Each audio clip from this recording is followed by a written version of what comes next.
Belasan saksi memberikan kesaksian di sidang militer kasus terbunuhnya 3 anggota Polri Polsek Negara Batin, Waikanan, Lampung.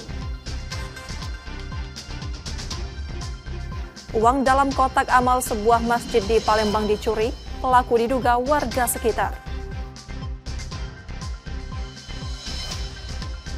Sumsel United akan jadi mitra Sriwijaya FC untuk sepak bola di Sumatera Selatan.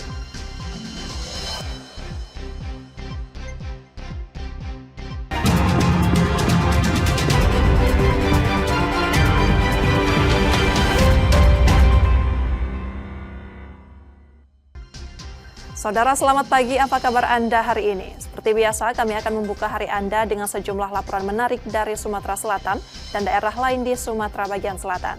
Selain berita utama tadi, masih ada informasi-informasi menarik lainnya yang akan kami sampaikan. Bersama saya, Rizka Silviana, inilah Kompas Sumbaksel selengkapnya. Di Kompas TV Independen, terpercaya.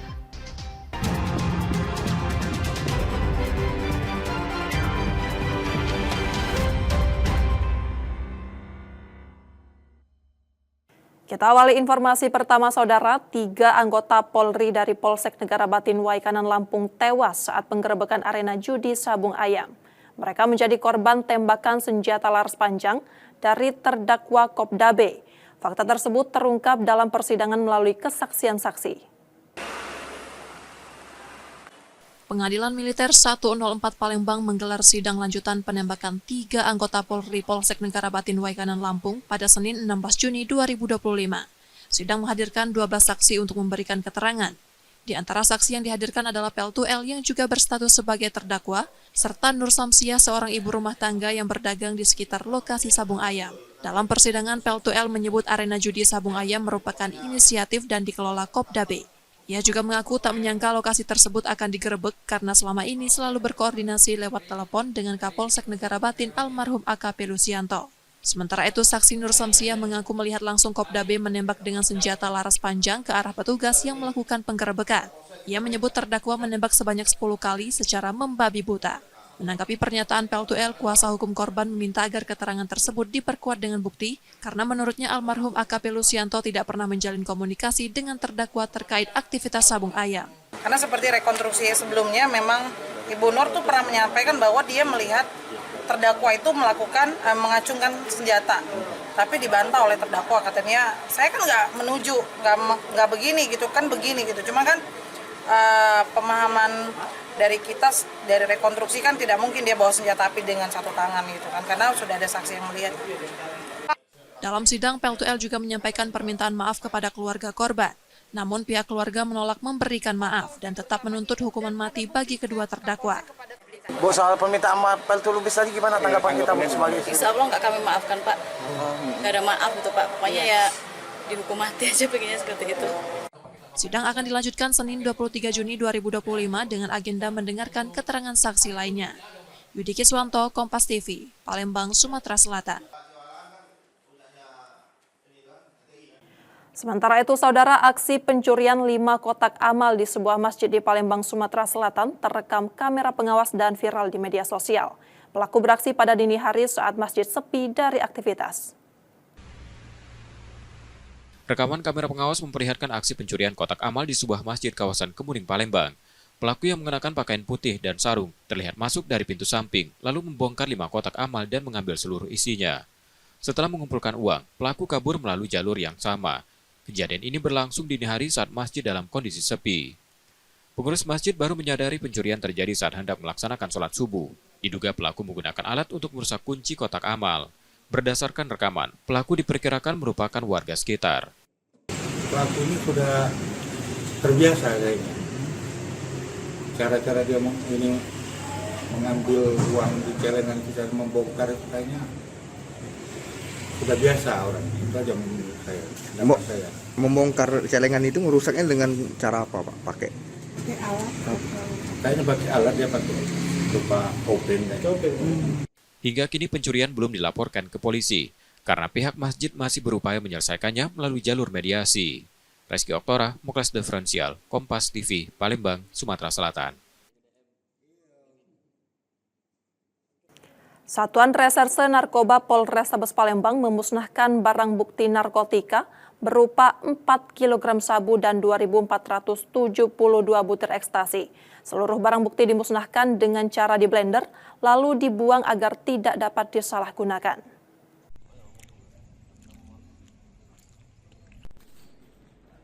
Sebanyak 4 kg sabu dan 2.472 butir pil ekstasi dimusnahkan Satuan Reserse Narkoba Polrestabes Palembang Selasa 17 Juni 2024. Narkoba tersebut merupakan barang bukti hasil operasi penangkapan 3 tersangka kurir. Sebelum dimusnahkan, barang bukti terlebih dahulu diuji tim laboratorium forensik dan dipastikan mengandung metafetamin. Proses pemusnahan dilakukan dengan cara diblender, dicampur cairan pembersih lantai lalu dibuang ke saluran air agar tidak bisa digunakan lagi. Narkoba asal Pekanbaru itu dimusnahkan sebagai bagian dari prosedur hukum dan upaya pencegahan penyalahgunaan barang bukti. Barang ini memang wajib harus kita musnahkan karena totalnya sekitar 4 kilo dan indeks 2.400. Nah, tadi sudah disampaikan bahwa ini sudah, kalau memang kita biarkan, tadi disampaikan bisa hampir ada yang hampir 500.000 jiwa, ya. Nah, jadi ya memang ini. Dan kalau memang tidak dimusnahkan, mana barang itu kan? Berkas perkara ketiga tersangka, yakni IY, RD, dan NV, saat ini hampir rampung dan segera dilimpahkan ke kejaksaan. Ketiganya terancam hukuman mati. Sebelumnya ketiga tersangka ditangkap saat mengendarai mobil dengan kecepatan tinggi dan dicurigai polisi Satuan Lalu Lintas Polrestabes Palembang. Yudi Kiswanto, Kompas TV, Palembang, Sumatera Selatan. Seorang ibu rumah tangga di Palembang, Sumatera Selatan diduga menjadi korban pelecehan seorang pria saat menghadiri sebuah acara keagamaan. Insiden tersebut terjadi di tengah keributan yang melibatkan korban dan terduga pelaku di hadapan sejumlah orang.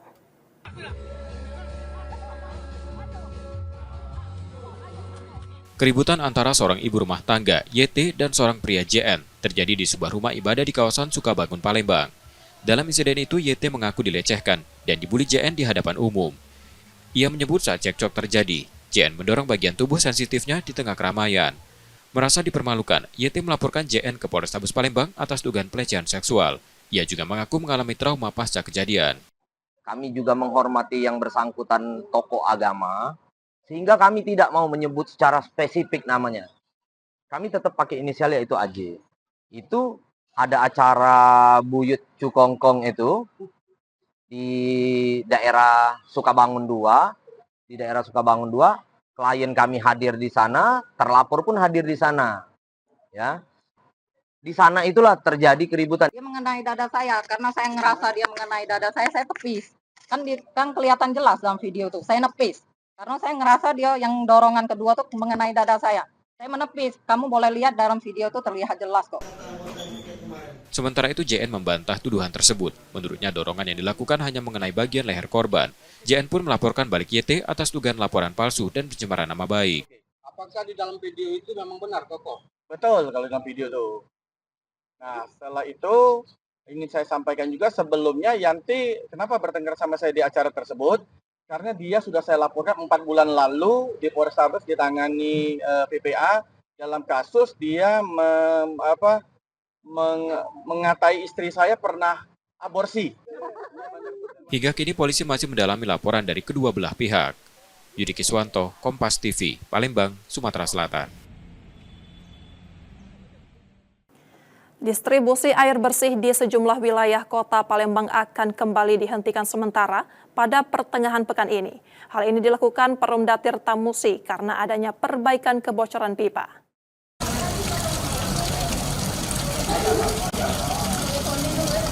Sebanyak 26% atau sekitar 92.238 sambungan pelanggan Perumda Tirtamusi Palembang akan terdampak penghentian sementara distribusi air bersih pada pertengahan pekan ini. Penghentian ini dilakukan akibat pekerjaan perbaikan kebocoran pipa berdiameter 900 mm yang menyalurkan air baku dari Intek Karanganyar menuju instalasi pengolahan air 3 Ilir. Distribusi air akan dihentikan sementara selama 12 jam mulai Rabu 18 Juni 2025 pagi dan diperkirakan membutuhkan waktu normalisasi hingga 2 kali 24 jam. Ini mungkin temakan usia karena pipa steel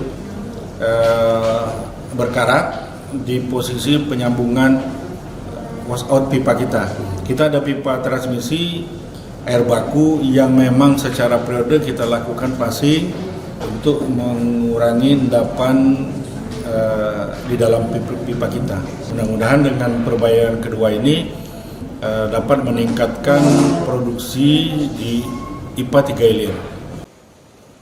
5 wilayah pelayanan akan terdampak, yaitu seluruh area unit pelayanan 3 Ilir, serta sebagian wilayah Kalidoni, Sakokenten, dan Rambutan. Perbaikan ini ditargetkan dapat meningkatkan kapasitas produksi air bersih di IPA 3 Ilir. Nur Muhammad, Kompas TV, Palembang, Sumatera Selatan.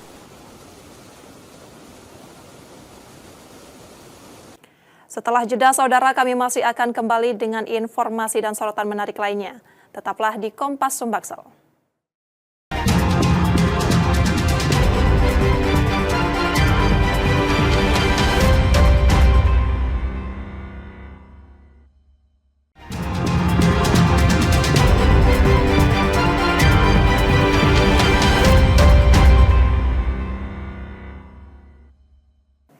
Terima kasih saudara, Anda masih menyaksikan Kompas Sumbaksel. Saatnya kita akan melihat sorotan dari daerah di Sumatera bagian selatan. Berikut laporan dari Bengkulu, Jambi, dan Lampung.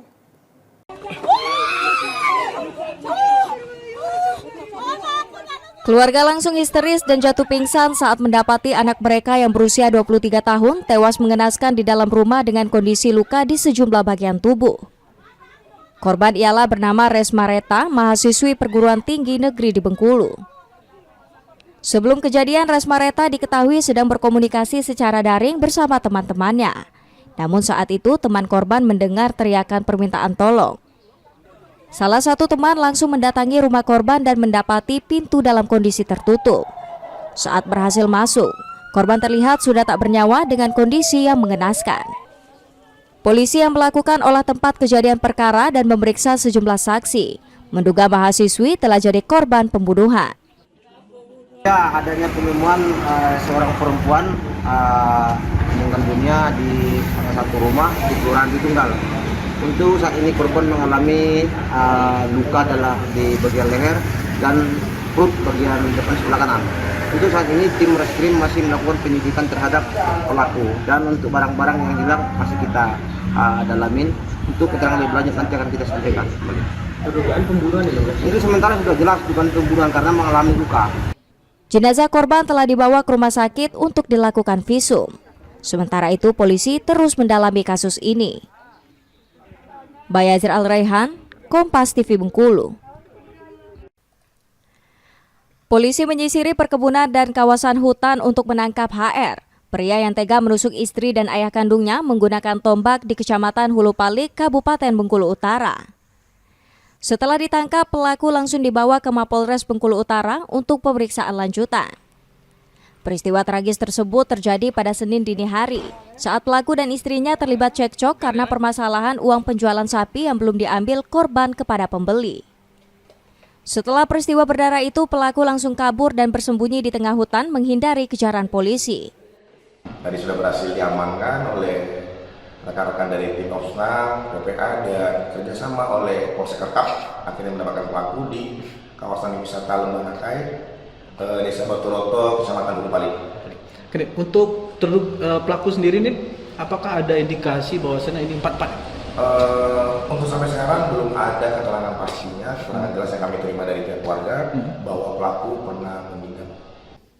Saat ini kondisi kedua korban yang dirawat di RSUD Arga Makmur kini berangsur membaik. Bayazir Al-Raihan, Kompas TV Bengkulu. ZP, MR, dan ME ditetapkan sebagai tersangka usai diduga menjadi pelaku utama tindak asusila terhadap 2 orang pelajar yang masih di bawah umur. Mirisnya, para pelaku juga merupakan anak di bawah umur yang masih berstatus sebagai pelajar. Sebelumnya, polisi mengamankan 5 pelaku usai keluarga korban melaporkan anaknya menjadi korban asusila. Dari pemeriksaan, polisi akhirnya menetapkan 3 orang pelaku sebagai tersangka. Kejadian berawal saat kedua korban bertemu dan dibawa ke rumah salah satu tersangka. Saat itulah terjadi tindak asusila. Itu kronologinya itu subuh mereka si korban dan pelaku bertemu. di daerah bandara, kemudian pelaku mengajak korban ke rumah salah satu pelaku dan disitulah terjadi tindak pidana persetubuhan tersebut. Korbannya berapa orang? Kalau korban 2, pelaku 3. Atas perbuatannya, para pelaku yang masih berusia belasan terancam pidana hingga 10 tahun penjara. Bayazir Al-Raihan, Kompas TV Bengkulu. Inilah video amatir saat tim gabungan Polsek Muara Tembesi dan rekan lainnya berhasil mengevakuasi beruang madu. Seekor beruang madu tersebut ditemukan di Dusun Bukit Paku, Desa Pelayangan, Kecamatan Muara Tembesi. Di lokasi petugas melakukan tembakan bius agar beruang tidak mengejar, lantaran kondisi beruang masih liar dan agresif. Beruang madu tersebut sebelumnya terlilit jeratan babi hutan. Beruang madu yang terlilit jerat babi dengan jenis kelamin betina diperkirakan berbobot tubuh sekitar 60 hingga 70 kg. Tim Liputan Kompas TV Jambi. Akibat kecanduan judi online, seorang anak di Desa Terusan, Kecamatan Marosebo, Kabupaten Batanghari, tega menganiaya ibu kandungnya lantaran tidak diberi uang untuk bermain judi online. Warga langsung mengamankan pelaku saat melakukan penganiayaan terhadap ibu kandungnya, mengakibatkan ibunya mengalami luka di bagian lengan kiri. Penganiayaan ini dilakukan karena pelaku kesal dan marah kepada ibunya yang tidak mau memberikan uang kepada dirinya. Uang yang diminta pelaku diduga untuk digunakan bermain judi online dan membeli narkotika. Warga sekitar melihat pelaku aniaya ibu, warga sekitar langsung mengamankan pelaku. Namun saat diamankan, pelaku memberontak hingga pisau di tangannya mengenai sang ibu. Pelaku sudah kita amankan dan dibawa ke Polsek Marosebo Ilir. Kalau informasi pasti ini pengaruh dari apa ini pemacokan ini Pak Kades? Sebenarnya ini yang pertama ini akibat dari narkoba dan judi online. Sehingga anak ini sudah parah. Setiap hari dia minta ke orang tuanya dan mohon maaf mungkin kehilapan orang tuanya selalu diikuti, selalu dituruti. Jadi satu hari 200, 300 ribu, 100 ribu. Nah inilah akibatnya. Dan mudah-mudahan dengan kejadian ini bisa paling tidak menjadi perhatian orang tua khususnya yang ada di Terusan untuk menjaga anak-anaknya. Kepala Desa Terusan menyebutkan pelaku sering meminta uang kepada ibunya. Pelaku diduga telah tercandu narkotika dan judi online hingga kehilangan kesadaran dan tega menganiaya ibu kandungnya. Ada laporan dari warga yang bahwasanya ada kejadian di Desa Terusan untuk anaknya itu berupaya melakukan penganiayaan terhadap ibunya. Dan kemudian masyarakat mengamankan anak tersebut dan menyerahkan kepada pihak kepolisian Polsek Marosebo Ilir dalam hal ini. Setelah kita periksa saksi, ternyata ceritanya si anak ini meminta uang kepada ibunya dengan tujuan ingin dipergunakan untuk slot. Namun tidak diberikan ibunya kepada anak itu, sehingga anak itu mengambil pisau. Dan pisau tersebut diamankan oleh warga, terjadilah perebutan sajam dan melukai tangan ibunya tanpa disengaja. Namun kita tetap akan berkoordinasi dengan pihak bapak dan ibu bagaimana nanti proses penanganannya karena ini anak di bawah umur. Gitu. Akibat perbuatannya, pelaku diamankan di Polsek Marosebo Ilir untuk kepentingan penyidikan lebih lanjut. Tim Liputan Kompas TV Jambi. Kuasa hukum terdakwa Yuyun Sanjaya dalam kasus meninggal tahanan Polsek Kumpe Ilir pada September 2024 lalu mendesak Jaksa Penuntut Umum Kejaksaan Negeri Muara Jambi untuk menghadirkan saksi fakta. Jaksa Penuntut Umum telah menghadirkan 14 orang saksi. Joy Pinem, kuasa hukum terdakwa Yuyun Sanjaya, oknum anggota Polsek Kumpe Ilir menjadi tersangka pembunuhan tahanan dalam sel Polsek. Proses sidang di Pengadilan Negeri Sengetiang telah berjalan sampai saat ini. Setidaknya sudah 14 orang saksi dihadirkan oleh Jaksa Penuntut Umum Kejari Muara Jambi. Jaksa Penuntut Umum kembali menghadirkan seorang saksi, yakni mantan Kanit Reskrim Polsek Kumpe Ilir Ibtu Alex Sitohang. Namun tim penasihat hukum terdakwa Yuyun Sanjaya mengatakan bahwa keterangan yang disampaikan oleh saksi tersebut masih gamang, sehingga sulit untuk menemukan benang merah dalam kasus ini. Tim penasihat hukum terdakwa menegaskan dan meminta kepada Jaksa Penuntut Umum Kejari Muara Jambi agar secepatnya menghadirkan saksi fakta. Joy Pina mendesak agar Jaksa Penuntut Umum dapat menjelaskan secara real terkait kondisi CCTV di Mapolsek Kumpe Ilir yang disebut berjumlah 7 CCTV, namun hanya 2 CCTV yang berfungsi. Bahkan Joy mengatakan saksi yakni mantan Kanit Reskrim Polsek Kumpe Ilir Ibtu Alex Tohang mengatakan dalam kesaksiannya bahwa tidak mengetahui CCTV dalam kondisi rusak ataupun berfungsi dengan baik. Kami menegaskan agar dapat dihadirkan saksi fakta oleh Jaksa Penuntut Umum agar kedepannya di agenda sidang selanjutnya kita bisa mendapatkan kebenaran material terhadap fakta yang memang terjadi di lapangan. Siapakah pelakunya? Siapakah yang memang berbuat, dia yang harus bertanggung jawab. Atau berdasarkan KUHP pasal 1 angka 27 yang dimana dikatakan bahwasanya saksi itu saksi yang mendengar, saksi yang melihat, saksi yang merasakan. Sampai saat ini jaksa belum menghadirkan terkait masalah saksi fakta yang memang benar mendengar dan melihat secara langsung. Sidang lanjutan kasus ini dugaan pembunuhan dengan terdakwa Yuyun Sanjaya, anggota Polsek Kumpe Ilir ini akan kembali digelar pada Kamis mendatang dengan agenda kesaksian terdakwa dan ahli forensik. Kasus dugaan pembunuhan terhadap tahanan Polsek Kumpe Ilir bernama Ragil Alfarisi 22 tahun ini menyeret 2 orang ex-anggota Polsek Kumpe Ilir menjadi terdakwa. Kedua terdakwa Yuyun Sanjaya dan Faskal Wildanu. Sidang kedua terdakwa yang digelar di Pengadilan Negeri Sengeti Muara Jambi ini dilakukan secara terpisah. Tim Liputan Kompas TV Jambi.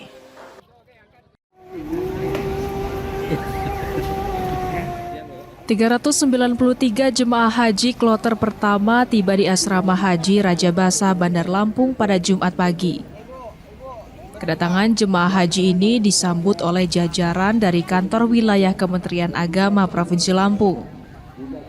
Salah satu yang tercatat sebagai jemaah haji termuda asal Lampung berusia 18 tahun mengungkap rasa syukur setelah ia bersama sang ibu tiba kembali di tanah air dalam kondisi sehat usai menjalani serangkaian ibadah di Tanah Suci. Bapak almarhum ya, sebelum berangkat. Sama siapa berangkat ini? Sama ibu ya? Senang banget sih bisa tidur segini bisa udah berangkat. Tapi ya ada sedikit juga karena ya harus gantiin bapak yang udah ada. PLT Kanwil Kemenak Lampung yang juga turut menyambut kedatangan jemaah mengatakan total ada 7.050 peserta haji di tahun 2025. 393 peserta sudah tiba di tanah air dengan selamat dan terdapat 1 jemaah yang harus dirujuk ke Rumah Sakit Abdul Muluk karena alami penurunan kesehatan. Ia juga menyebut ada 10 jemaah haji asal Lampung yang wafat di Tanah Suci saat menjalani serangkaian ibadah. Selamat datang jamaah haji. Alhamdulillah jamaah kita ini seluruhnya berjumlah 393 dan semuanya dalam keadaan sehat kembali ke tanah air berjumlah sama seperti mereka berangkat 393. Rata-rata yang meninggal ini kan dengan kondisi yang sudah gugur dan memang sudah secara kesehatan sudah kurang sehat, tetapi masih masuk di setelahnya sehingga mereka dapat berangkat. Selanjutnya kepulangan kloter-kloter berikutnya dijadwalkan berlangsung dalam beberapa hari ke depan. PPIH Debarkasi Antara Lampung memastikan kesiapan sarana dan prasarana untuk menjamin kelancaran proses kepulangan jemaah haji asal Lampung. Roma Afria Idam, Kompas TV, Lampung. Demikian tadi saudara sorotan dari Bengkulu, Jambi, dan Lampung. Setelah jeda kami masih akan kembali dengan informasi menarik lainnya. Tetaplah di Kompas Sumbaksel.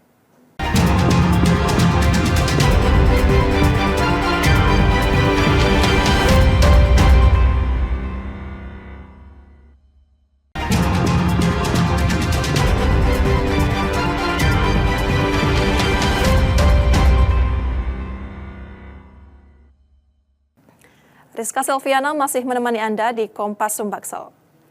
Jonci Muhammad dan Arifai resmi dilantik sebagai Bupati dan Wakil Bupati Empat Lawang oleh Gubernur Sumatera Selatan di Gria Agung Senin 16 Juni 2025 pagi.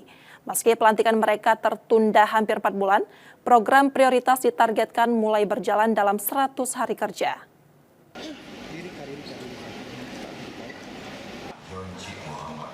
Diawali dengan pengucapan sumpah jabatan yang dipimpin Gubernur Sumatera Selatan Herman Deru, Jonci Muhammad dan Arifai resmi dilantik sebagai Bupati dan Wakil Bupati Empat Lawang di Gria Agung Palembang Senin 16 Juni 2025.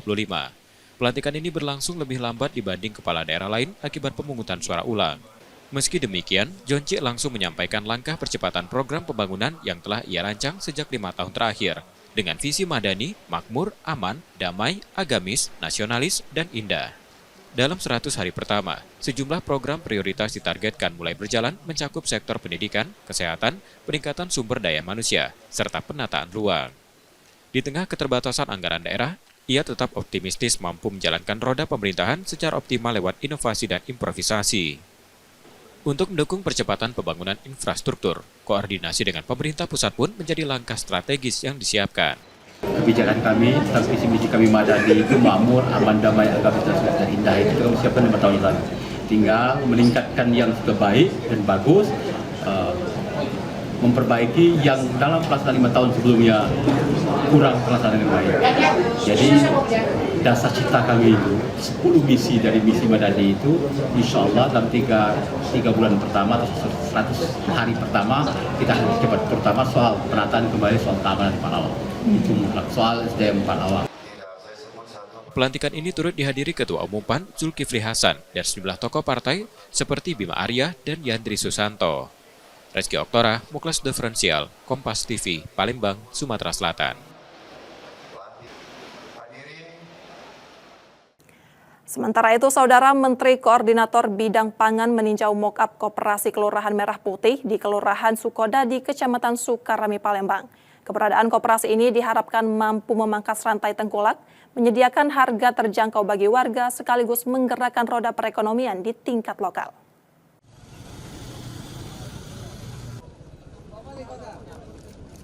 Menteri Koordinator Bidang Pangan Zulkifli Hasan meninjau mock-up Koperasi Kelurahan Merah Putih di Kelurahan Sukodadi, Kecamatan Sukarami, Palembang, Sumatera Selatan. Dalam kunjungan tersebut, Menko Pangan melihat aktivitas unit koperasi yang dirancang untuk memperkuat ekonomi masyarakat di tingkat kelurahan. KKMP hadir sebagai solusi untuk memutus rantai tengkulak, menghadirkan harga kebutuhan pokok yang lebih terjangkau, serta mendorong perputaran ekonomi lokal. Tak hanya itu, koperasi ini juga disiapkan sebagai mitra penyalur bantuan pemerintah agar distribusi lebih tepat sasaran dan menghindari praktik pengoplosan barang. Di Palembang, 107 koperasi serupa telah terbentuk dan siap diimplementasikan. Prosesnya kini tinggal menunggu sinergi lebih lanjut dengan para pemangku kepentingan. Itulah inginnya Bapak Presiden, setiap desa, setiap kelurahan ada pusat kegiatan ekonomi yang memutus rantai pasok yang panjang. Jadi rakyat berapa tuh harganya? Ya, berpanjang sekali. Kalau sekarang tidak. Dari Patrania Niaga gas langsung drop ke Kopdes. Jadi banyak yang dipotong, ya, itu. Nah, jadi setiap desa Presiden ingin tidak ada orang yang kesulitan sembako. Tidak membeli dengan harga yang lebih tinggi, ya, orang desa kelurahan jangan sampai membeli harga lebih tinggi. Nanti bagi-bagi duit lagi, itu Menko Pangan itu dapat koper-koperan uang, enggak, karena dia tidak ada dari APBN. Semua kita lakukan dengan cara bisnis, pure bisnis murni yang ada dalam plafon pinjaman, kemudian usaha-usahanya yang jelas sudah pasti dibutuhkan masyarakat, seperti minyak goreng, beras, gula, dan seterusnya, dan seterusnya. Dari sisi legalitas, sekitar 79.000 musyawarah desa khusus telah rampung dengan 50 hingga 60% diantaranya telah terdaftar di Kementerian Hukum dan HAM. Hal ini membuka peluang pengajuan plafon dana hingga 3 miliar rupiah per koperasi. Ini adalah sebuah motivasi untuk kita di 107 kelurahan menggerakkan ekonomi kerakyatan. Dan alhamdulillah syukur untuk Koperasi Merah Putih 107 di Palembang semuanya sudah tuntas, sudah semua terbentuk. Tinggal ya implementasi di lapangan. Maka dari itu kita butuh sinergi kerjasama dengan stakeholder terkait. Tadi sudah disebutkan Pak Menko semua. Saya kira begitu ya. Kalau di Palembang ada berjalan baru di sini Pak ya? Sebenarnya sudah ada beberapa yang jalan, tinggal di monitoring saja nanti dinas koperasinya. Kalau Kunjungan ini turut dihadiri Wakil Menteri Dalam Negeri, Menteri Desa, Gubernur Sumatera Selatan, dan Wali Kota Palembang. Muhammad Reza Pahlevi, Kompas TV, Palembang, Sumatera Selatan.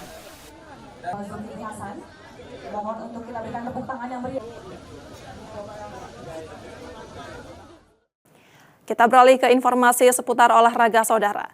Kehadiran Sumsel United sebagai klub sepak bola baru dari Bumi Sriwijaya menambah semarak persaingan sepak bola profesional di Sumatera Selatan. Munculnya klub ini disambut beragam pecinta sepak bola yang berharap kehadirannya bersama Sriwijaya FC bisa membuka lebih banyak peluang talenta lokal.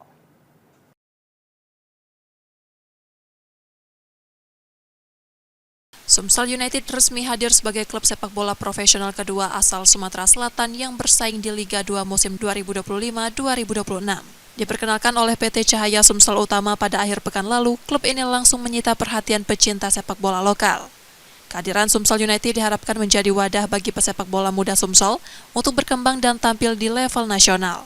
Meski menuai antusiasme, sebagian supporter juga berharap kemunculan klub ini tidak terkait kepentingan politik.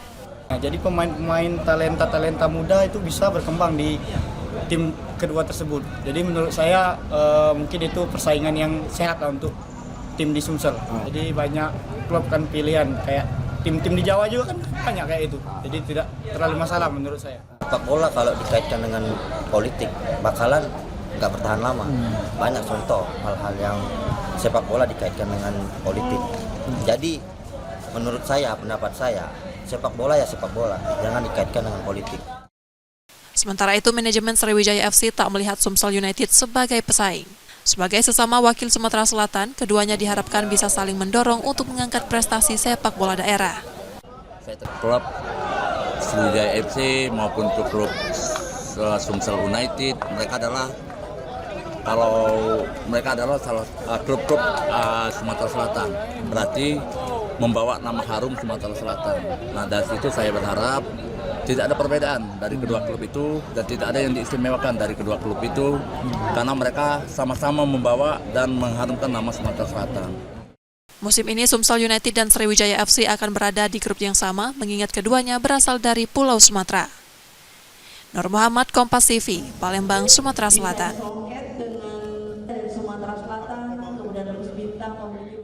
Saudara, kami jeda sejenak, setelah itu kami masih akan kembali. Tetaplah di Kompas Sumbaksel.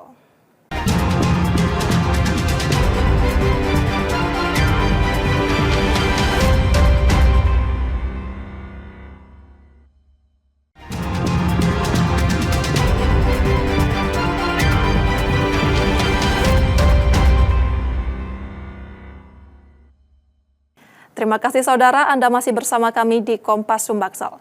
Jika Anda tidak sempat menyaksikan sorotan utama kami, berikut laporan utama Kompas Sumbaksel hari ini. Pengadilan Militer 104 Palembang menggelar sidang lanjutan penembakan 3 anggota Polri Polsek Negara Batin Waikanan Lampung pada Senin 16 Juni 2025. Sidang menghadirkan 12 saksi untuk memberikan keterangan. Di antara saksi yang dihadirkan adalah Pel2L yang juga berstatus sebagai terdakwa, serta Nur Samsiah, seorang ibu rumah tangga yang berdagang di sekitar lokasi sabung ayam. Dalam persidangan, Pel2L menyebut arena judi sabung ayam merupakan inisiatif dan dikelola Kopda B. Ia juga mengaku tak menyangka lokasi tersebut akan digerebek karena selama ini selalu berkoordinasi lewat telepon dengan Kapolsek Negara Batin almarhum AKP Lusianto. Sementara itu, saksi Nur Samsiah mengaku melihat langsung Kopda B menembak dengan senjata laras panjang ke arah petugas yang melakukan penggerebekan. Ia menyebut terdakwa menembak sebanyak 10 kali secara membabi buta. Menanggapi pernyataan Pel2L, kuasa hukum korban meminta agar keterangan tersebut diperkuat dengan bukti, karena menurutnya almarhum AKP Lusianto tidak pernah menjalin komunikasi dengan terdakwa terkait aktivitas sabung ayam.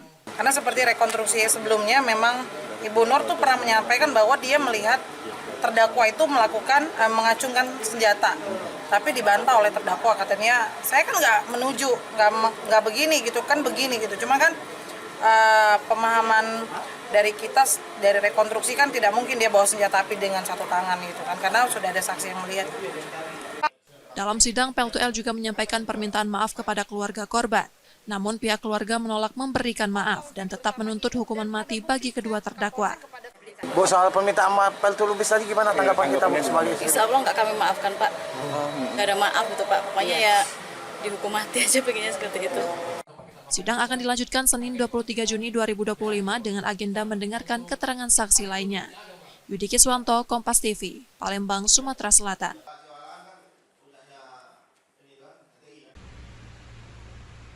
Rekaman kamera pengawas memperlihatkan aksi pencurian kotak amal di sebuah masjid kawasan Kemuning, Palembang.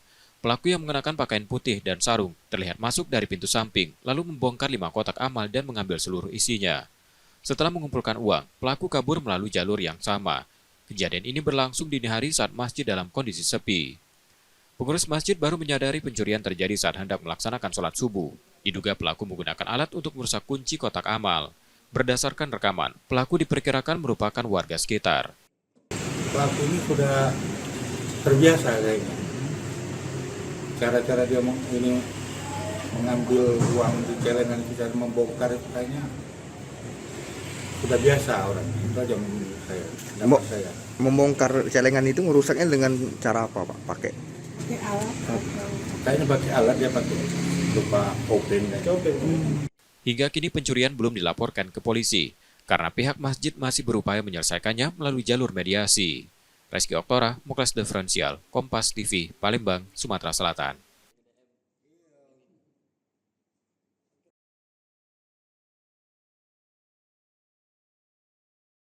Sumsel United resmi hadir sebagai klub sepak bola profesional kedua asal Sumatera Selatan yang bersaing di Liga 2 musim 2025-2026. Diperkenalkan oleh PT Cahaya Sumsel Utama pada akhir pekan lalu, klub ini langsung menyita perhatian pecinta sepak bola lokal. Kehadiran Sumsel United diharapkan menjadi wadah bagi pesepak bola muda Sumsel untuk berkembang dan tampil di level nasional. Meski menuai antusiasme, sebagian supporter juga berharap kemunculan klub ini tidak terkait kepentingan politik. Nah, jadi pemain-pemain talenta muda itu bisa berkembang di tim kedua tersebut. Jadi menurut saya mungkin itu persaingan yang sehat lah untuk tim di Sumsel. Jadi banyak klub kan pilihan, kayak tim-tim di Jawa juga kan banyak kayak itu. Jadi tidak terlalu masalah menurut saya. Sepak bola kalau dikaitkan dengan politik bakalan nggak bertahan lama. Banyak contoh hal-hal yang sepak bola dikaitkan dengan politik. Jadi menurut saya, pendapat saya, sepak bola ya sepak bola, jangan dikaitkan dengan politik. Sementara itu, manajemen Sriwijaya FC tak melihat Sumsel United sebagai pesaing. Sebagai sesama wakil Sumatera Selatan, keduanya diharapkan bisa saling mendorong untuk mengangkat prestasi sepak bola daerah. Klub Sriwijaya FC maupun klub Sumsel United, mereka adalah salah klub-klub Sumatera Selatan. Berarti membawa nama harum Sumatera Selatan. Nah, dari situ saya berharap tidak ada perbedaan dari kedua klub itu dan tidak ada yang diistimewakan dari kedua klub itu karena mereka sama-sama membawa dan mengharumkan nama Sumatera Selatan. Musim ini Sumsel United dan Sriwijaya FC akan berada di grup yang sama mengingat keduanya berasal dari Pulau Sumatera. Nur Muhammad, Kompas TV, Palembang, Sumatera Selatan.